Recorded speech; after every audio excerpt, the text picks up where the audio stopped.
നമസ്കാരം. അമേരിക്കയുടെ ഹൃദയഭാഗമായ വാഷിംഗ്ടണിൽ പ്രസിഡന്റ് രാജ്യത്തും ഏറ്റവും സ്വാധീനമുള്ള മാധ്യമ പ്രവർത്തകരും ഭരണകൂടത്തിലെ ഉന്നതരും പങ്കെടുത്ത വൈറ്റ് ഹൗസ് കറസ്പോണ്ടന്റ് അസോസിയേഷൻ അത്താഴ വിരുന്നിനിടെ ഒരു വെടിവയ്പുണ്ടായി.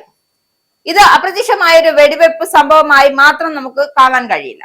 കാരണം വൈറ്റ് ഹൗസ് പോലെ ഉള്ള ഒരു സ്ഥലത്ത് അതിശക്തമായ സുരക്ഷാ വലയങ്ങൾ ഭേദിച്ച് അതീവ രഹസ്യ സ്വഭാവമുള്ള വേദിക്കുള്ളിൽ തോക്കേന്ത്യവർ എത്താൻ, അതായത് തോക്കുമായി ഒരാൾക്ക് എത്താൻ കഴിയുന്നുവെങ്കിൽ അത് അമേരിക്കൻ സുരക്ഷാ ഏജൻസിയുടെ പരാജയം മാത്രമല്ല, മറിച്ച് ഒരു രാജ്യത്തിന്റെ തന്നെ തകർച്ചയുടെ സൂചന കൂടിയാണ്.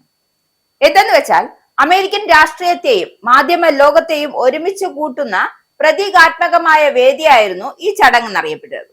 അതായത് സാധാരണയായി തമാശകളും രാഷ്ട്രീയ പരിഹാസങ്ങളും ഒക്കെ നയപരമായ പരാമർശങ്ങളും ഒക്കെ, അതായത് എല്ലാം കൊണ്ട് ഒരു സൗഹൃദ നിറഞ്ഞ ഒരു വേദിയായിരുന്നു.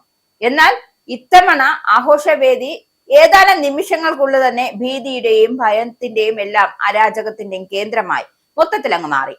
എന്തായാലും വെടിവെച്ച ഉയർന്നതോടെ ആളുകൾ മേശകൾക്കടിയിൽ അഭയം തേടി. പെട്ടെന്നല്ലേ സന്തോഷപരമായി ഇരുന്ന ഒരു സാധനം പെട്ടെന്ന് അങ്ങ് ഭീതി നിറച്ചു. അതായത് സുരക്ഷാ അലാറങ്ങൾ മുഴങ്ങി. സീക്രട്ട് സർവീസ് ഉദ്യോഗസ്ഥർ പ്രസിഡന്റ് ട്രംപ്, പ്രഥമ വനിത Melania Trump, vice president JD Vance എന്നിവരെ അതിവേഗം സുരക്ഷിത സ്ഥാനങ്ങളിലേക്ക് മാറ്റി. ഒരൊറ്റ നിമിഷം ചിരിയിൽ കൊണ്ട് ആഞ്ഞിരുന്ന ആ വേദി മൊത്തത്തിൽ അങ്ങ് മാറിക്കിട്ടി.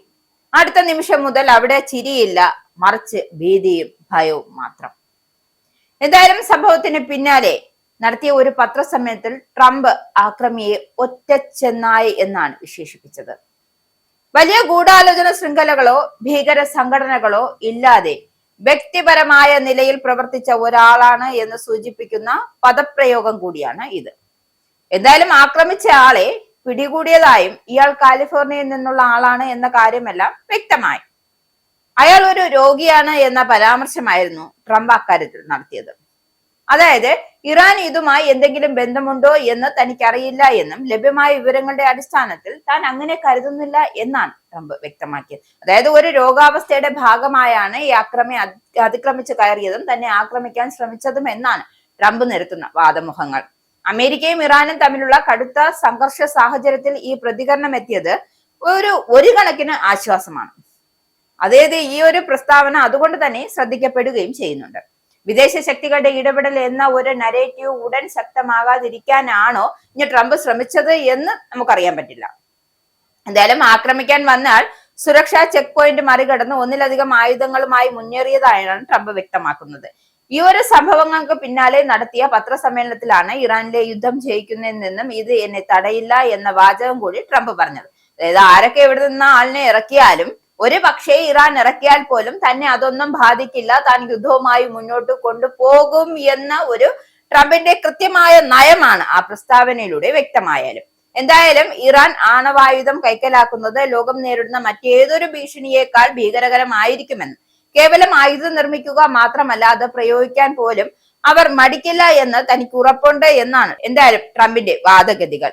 മറിച്ച് അമേരിക്കയുടെ ഉള്ളിലെ യഥാർത്ഥ ഭയത്തെ തന്നെയാണ് പുറത്തു കൊണ്ടുവരുന്നത്. അതായത് ഈ സംഭവങ്ങളെല്ലാം ഇറാൻ തങ്ങളുടെ ആയുധം ഉപയോഗിക്കാൻ മടിക്കില്ല എന്ന് ട്രംപ് ആവർത്തിച്ച് വ്യക്തമാക്കുമ്പോൾ വൈറ്റ് ഹൗസിലെ വൃത്തങ്ങൾ പറയുന്നത്, അതായത് പടർന്നു പന്തലിക്കുന്നു, അല്ലെങ്കിൽ ഇറാന്റെ സൈനിക മുന്നേറ്റങ്ങളെ പ്രതിരോധിക്കാൻ ലോകശക്തിയായ അമേരിക്ക പോലും ഇന്ന് വിയർക്കുന്ന കാഴ്ചയാണ് നാം കാണുന്നത്. എന്നാൽ വിമർശകർ പറയുന്നത് മറ്റൊരു തരത്തിലാണ്. അതായത് ശക്തനായ നേതാവ് എന്ന പ്രതിച്ഛായ ഉറപ്പിക്കാൻ പലതരത്തിലുള്ള പ്രതികരണങ്ങൾ അദ്ദേഹത്തിന് സഹായകരമാകുമെന്ന്. പക്ഷേ സുരക്ഷാ വീഴ്ചകളെ രാഷ്ട്രീയ സന്ദേശങ്ങളാൽ മായ്ക്കാനാകില്ല എന്നാലും ട്രംപിനെതിരായ ആക്രമണ ഭീഷണി ഇത് ആദ്യമായല്ല. 2024 ജൂലൈയിലെ പെൻസിൽവാനിയയിലെ ബട്ട്ലറിൽ നടന്ന തെരഞ്ഞെടുപ്പ് റാലിക്കിടെ ഉണ്ടായ വെടിവെയ്പ് ലോകത്തെ തന്നെ അക്ഷരാർത്ഥത്തിൽ ഞെട്ടിച്ചിരുന്നു. വേദിയിൽ പ്രസംഗിക്കുകയായിരുന്ന ട്രംപിന്റെ വലത് ചെവിയെ വെടിയുണ്ട തൊട്ടുപോയി എന്നാണ്.